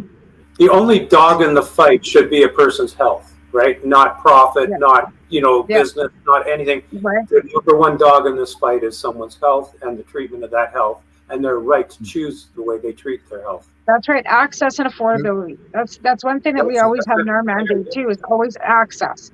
It was access to and affordability, right? And there's no access to medical still. There's still no access to medical. Not in person, that's for sure. Not exactly. So they've got to, be nice for them to answer to all this. But, they can still turn around. We've seen it in the past, Ross, where they get defeated, law is unconstitutional, and they do incremental steps afterwards in order to say, okay, we changed it. Yes. In this situation, they went on the 30 milligram. What are the chances of the Crown being appealed? What are the chances of this being appealed? I think they probably would already said they're going to appeal it if they were going to do it. Okay, because again, because that's another thing that happens, out of the back door, all of a sudden, here comes the government appealing the ruling. Yeah, I don't think it's in the best interests of the government to do that. I don't think they're going to do it. They could just turn around and say, okay, instead of 30 milligrams in the oil, we're going to allow 35. Yeah. now 32.2. Yeah, 30. We'll bring it all back again. That's what they did before with the plants and stuff and growing. They made little incremental changes. Yeah. But this is why we need to give our opinions to them, and we need to make sure that they listen to us, okay? And the only way to get yourself heard is to get in their face, and the only way to get into their face is to let them know who you are and why you want to be at an in-person session, so you can look them in the eye and tell them exactly why they need to make the changes that will benefit medical users, because we're not there. You can kibitz around and tweak the recreational program till the cows come home. I don't give a crap. But when it comes to medical, we need to have our say, and it needs to be the patients that have say in how that goes down. Just what form does that take? I think we need to be there, and we did it before, Tamara, and we can do it again. Yeah. Well, exactly. And like I said, medical is something that we need to keep, because like the minute they take, or even like the whole question about why people are up in arms, and I might have been a little bit in myself too, because the ACMPR disappears and we have no more, in a medical program. Again, they're going after our plants. Again, they're going after our gardens. Again, they're going to be left with 4 recreational plants, which again, Health Canada has already, stated that 5 plants is equal to 1 gram for patients. But yet in Canada, a recreational user can only grow 4, which is what? A gram, 0.7 of a gram? Every, 0.8 of a gram. Yeah, I don't know. They just can't do that. They simply cannot do that. I don't know. Well, could they not? Could they put a cap? Could they put a cap on what the grammage? Well, you know what? Maybe that needs to cap everybody at maximum of 10 grams a day. Here's something else that the government did. Okay, Why? They put no limits on the ACMPR. They approve permits for 90 grams a day or 100 grams a day, and then they let people stack 4 of those on a property. And now they've got 3,000 plants growing under our medical program, and you know where it's going. It's going to the black market. How do you guys feel about our medical program being used for diversion to the black market? Oh, I don't like it being abused. Honest, the black market's caved so badly that a pound of marijuana is worth $300. It is. Yes, we can talk about that. So I don't think that, these 90, yes. So, maybe these people that did get 90 gram might be thought maybe this was going to happen for them, and it probably was before. Right. Tamara, now, the reason for what you just said, the reason the price is so low is because of the medical program that's being abused so widely to supply the black market. Now there's a huge glut of cannabis on the market. Yeah. People are dropping out. They're not growing it anymore. Like you said, $300 a pound. I can get you right now. There's $50 pounds for outdoor. Okay, $40 and $50 pounds.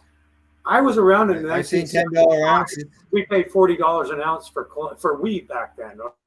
So and that had seeds in it. Right?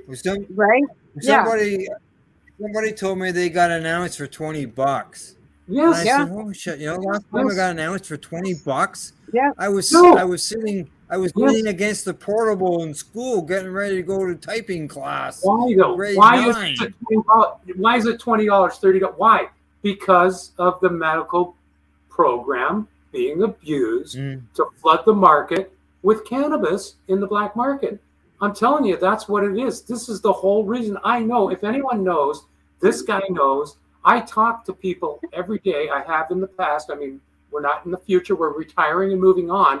But I just spent the last 21 years talking to people who grow medically, people who grow recreationally, people who grow commercially, people who grow on First Nations.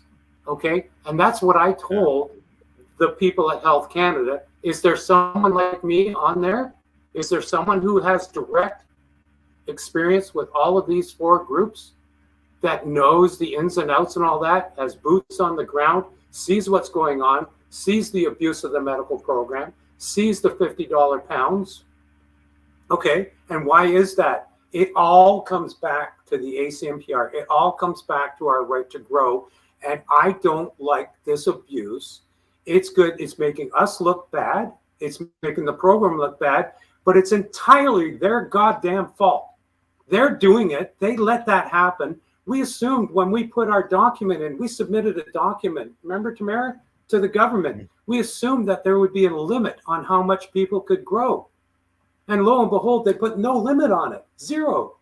It's almost like they did it on purpose just to flood the market with legal cannabis now becoming illegal, and now it's $50 pounds. But I don't think it's on purpose. I think it's just they're just stupid. They didn't fucking understand. Well, a lot of people don't like. Nobody phones to buy anything from me anymore. They all just go to the legal stores, or they go out to the res. It's just a variety, and the variety, and they've got like hundreds of different strains coming out of these licensed production sites, because there's so many licensed production sites that are growing so many strains. And you walk into one of those stores and your eyes are rolling in the back of your head because there's 1,000 strains in there. There are shelves and shelves and shelves of cannabis in these legal stores. Why would you buy them when you can buy a $50 ounce or, you know, like, or a $50 ounce or a $50 pound? You know, I can't. There's nobody selling illegal cannabis here. No one. Oh. No. Everybody's stopped growing. Nobody's bothering because the fact that Ontario, it's everywhere. You can't give this shit away. Everybody goes to the legal market. Everybody just uses the stores. There's 10 stores in this little town. And like I said, the variety, people just go. They just go and you can get an ounce at the legal store for $100. Well, that's really what the government. And that's what's driving down the price of the market. It's not the black market being flooded. The fact of the matter, the legal market has lowered their prices, and their cannabis has gotten 110% better. And there's just maybe it's regional, but here. No, I'm telling you, you can go to a legal store right now and buy an ounce for $100. You can a legal store. A legal store, including taxes, $139. Yeah. I've seen the sign. Sign yesterday. $1, $100, or $99 ounces at Sessions in Peterborough. Yep. They have it. They have these signs all around, stuck in the ground, like election signs, and they've got these all around Peterborough, and it says $99 ounces on it. $139 for an ounce. Well, that's a lot of money. I'll get you an ounce for $30 and send it to you. Right? I know, but the thing is, like I said, nobody around here is selling that because there's no illegal. Like I don't have access to anybody that's doing anything illegal anymore. I guess maybe everybody's gone legal. Here in Southern Ontario and Southeastern Ontario, I can tell you right now that there is so much cannabis out there that is not legal. The legal stores parking lots are empty here. Nobody's going to those places. Okay. It's flooded so bad that nobody's even growing anymore. We've had people pull up to our store with U-Hauls, vans full of equipment saying, "Hey, I can't grow weed anymore. I can't sell it for any money. Do you want to buy this equipment?" And it's like, no, sorry, can't. That's why the designated growers too have all dried up. Nobody can find a designated grower because first all the medical licensed or the medical dispensaries that they used to take the diverted to they don't exist anymore. There's no money. There's no market. I don't know what's going on in BC, but here in Ontario, there's no money in growing weed. The same thing here. Yeah, because all the medical, like anything that was medical, where they could take their cannabis to sell it to, or anybody, they closed. Everyone got legal stores. They're all getting their pot from the fucking government. It shows in our. We run a clinic. We run a clinic at the store. Yeah. Okay. Yep.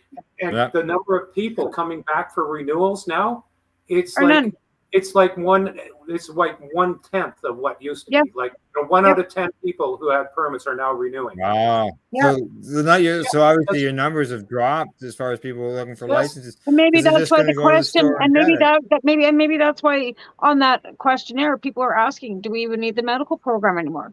Maybe the numbers of Health Canada applications have dropped. I'll tell you why.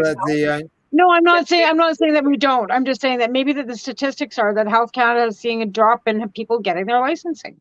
That's just putting that out. It's only because of the number of people using the medical program to divert to the black market was huge. Okay, I'm telling you, a lot of the people who came through our clinic were just getting a permit to grow weed to sell to the black market. I'm sorry, but that's the truth. Okay.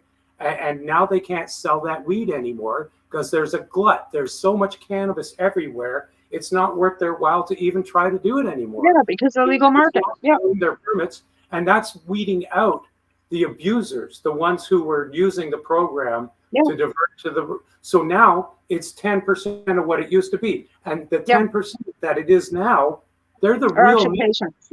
Okay, 90% of the people who we put through our clinic had diversion in mind.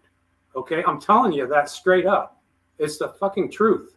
Okay, and I don't like our medical program being used to divert to the black market. And it was so goddamn successful.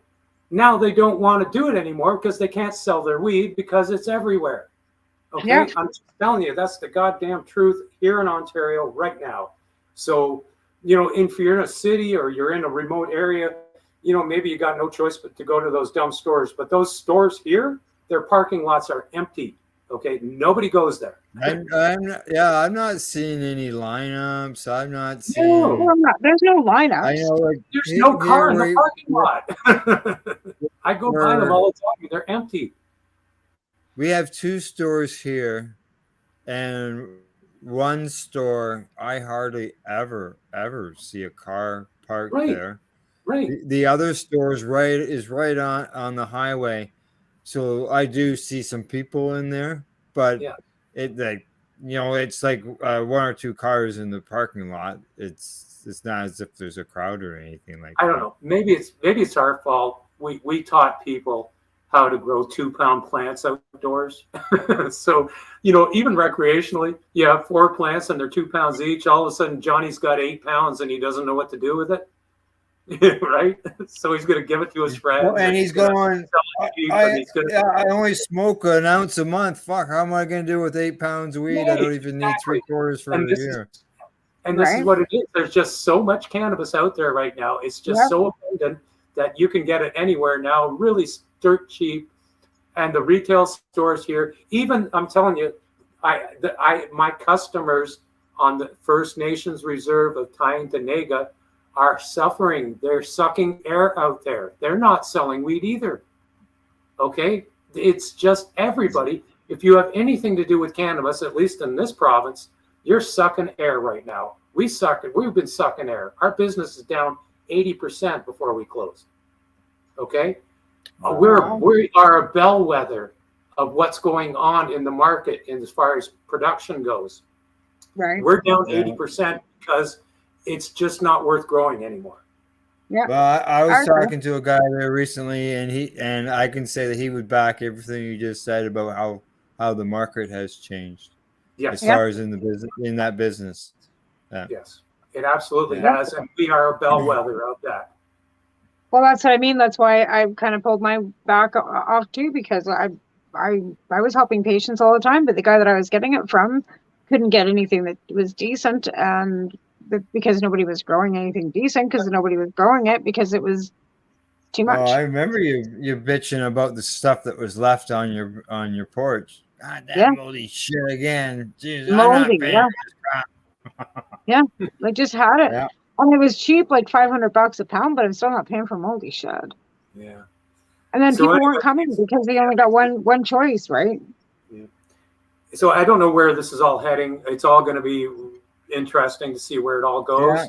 But right now, it is in a place it has never been before. Cannabis is in a place right now where it's never, ever been, ever. And I don't know if that's good or bad. I don't know. It depends on who you are, what you're doing, your point of view. Some people think it's horrible. Some people think it's great. But it is what it is. And it is the reality, the new reality. And I don't know where it's going to. I know that if cannabis was as expensive as it was 10 years ago, there'd be no way that a lot of patients couldn't afford just to go to a store. This is true. But now there's no way. Yeah. Even now, I to get even that $100 ounce, that Tamara, $130 an ounce. There's patients out there that would even just say one for week. So an ounce per week. So you're looking at basically $500 a month. And a lot of patients don't have $500 a month in order to spend on their on the black market. On the black market, right. I was paying on the black market. Seriously, at some points before I was like buying pounds and stuff, I was paying $250 for ounces, $300 for ounces back. At better buds on Tyendinaga, you can get 3 ounces for $90. See, and those prices are great for patients. But like I said before, I was paying $250 to $300 an ounce for myself. And my prescription. That was like before legalization. That was like before when I first got my license. I was paying $250 an ounce for cannabis. Yes. Now it's gone from there to 3 ounces for $90. Right? Yeah. Big change, eh? Yeah. Change. So this is where we pay $130 including tax for an ounce of pot. Yeah. I'm okay with that. Because I paid $300 for an ounce of pot before. You know, like yeah, but you can even get it cheaper, Tamara. Yeah, you're getting ripped off, Tamara. I don't know what to say. You can still get it cheaper now. Are there no reserves near you, Tamara? No First Nations? yeah, but it's still like there is, but it's winter and it's like way out, you know, a drive on icy roads. And Ross, they charged you tax. And they're still charging tax. On First Nations? Yep. Yeah. On this one. On this one. Yep. 7%. Yeah. Okay. Well, 7% sales tax. I know, eh? That's almost yeah, that's yeah, I know, eh? Yeah, there's something wrong there. Just so you know, we're down to our final 5 minutes. Yeah. So I'm gonna change gears here and go to the shout out time and give you an opportunity to do a shout out, person, place, thing, website, and if we need to kill a couple seconds, we'll do that afterwards. I'm going to give a shout out to a store that we helped get started in Kingston, Ontario. They're called Limestone City Hydroponics. They're good friends of ours, and they're basically taking all of our stock and they're taking all of our customers. And I just want to say that BMA Hydroponics is no longer going to be in existence. And it's not a bad thing. Deb and I are retiring and we're moving out east. It just happens to coincide with a crash in the cannabis market, but that's okay. Correct. Yeah. But Hydroponics is no longer going to be there. And I just want to say thank you to everybody, you and everybody else, all of the advocates, all of our customers, all of the First Nations, all of the recreational growers, all of the medical growers. Everybody's just been awesome. This has been such a roller coaster ride, coming from asking people if their tomatoes required a 12 and 12 photo period, you know, because you didn't want to mention cannabis. I remember that. Now where you can get 3 ounces for $90 on the rest. Okay, so it's been a rich tapestry. It's been a long run. Deb and I are done. We're out. We're just going to go smoke weed in Nova Scotia and have a good time. And thank you, everybody. Right. Thank you, Al. Thank you, Tamara. Thank everybody for being advocates. I'll never stop being an advocate. Okay, don't get me wrong. I'm always going to be an advocate. Right. I'm not out of that. But everything else, it's just, you know, it's fishing, it's golf, it's doing nothing. That's awesome, Ross. You guys deserve to do that. You guys have worked really hard. Yeah. That store was successful, and you guys taught a lot of people, you know, how to grow tomatoes and whatever else. And you signed a lot of people onto the medical marijuana program. And, you know, right? Yeah. So you guys absolutely deserve it. So congratulations. Thank you. Thank you. Right. Congratulations. Yeah. You give Deb a big hug for me because you guys have been great. I will do that. Yeah. All right, we got 2 minutes. Tamara, did you want to add anything else? Yeah. 420 is coming up in April, of course, and I'm going to be speaking in Vancouver with 3 Habitat magazine, and I've got some giveaways, so anybody wants some, they can just hit me up. I've got posters, lanyards, and maybe some of these are cannabis and topicals. What are those? What are those? So this is a vape. This would be a vape. And this one is like a vape tip for your... Yeah. Yeah. There you are.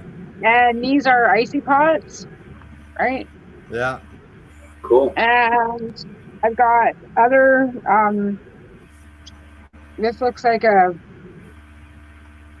something that says 420 on it, but there are all kinds of little giveaways. So anybody wants any kind of giveaway, just get a hold of me in whatever way you know how to get a hold of me. And that would be for 420 Vancouver, 420 Vancouver, 2023. Yeah. All right. Super. Yeah. Let's see. You can find the Pace Radio Network on Facebook, Twitter. We're on Instagram. We're on Roku, Fire TV, TVs, as well as social media sites. Thank you to go to our sponsors. The friendly and helpful folks at legacy420.com, Campbellford Lifestyle Shop.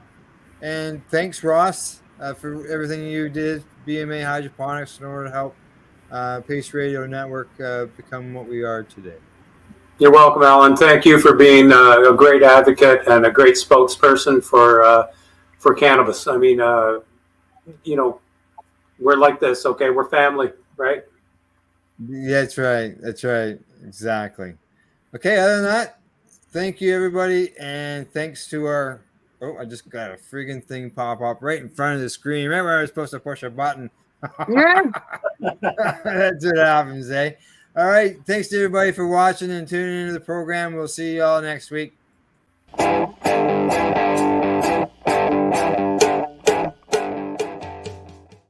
The views expressed by the individuals during this broadcast are their own opinions, and they may not be the same as those of their group or other organizations they may be involved with. You're listening to the Pace Radio Network here at paceradio.net.